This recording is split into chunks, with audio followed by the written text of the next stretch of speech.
I play the way that I do because I don't play off of sheet music.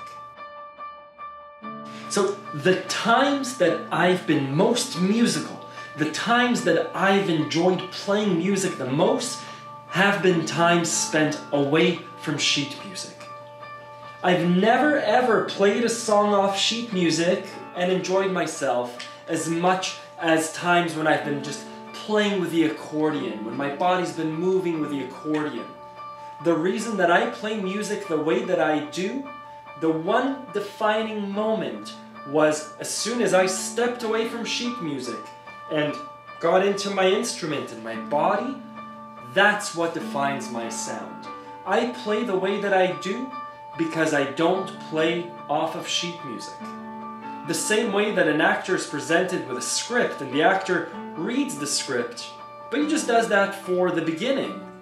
The performance that we see and enjoy is months and months away from that script.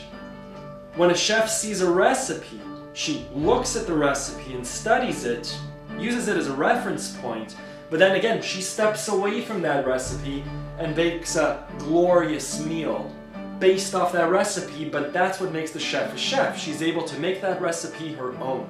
The same thing applies to you as an accordion player. We look at sheet music as a starting off point. It's just one tool, but then our ears and our body and our own musical expression takes us the rest of the way. You're not reading sheet music one day and then playing by ear the next.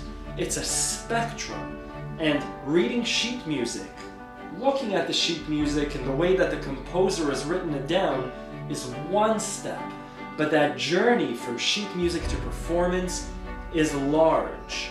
And during that journey, we play a song countless times, we commit it to memory and to our body, so that when we perform it, it's our own, and magic comes out.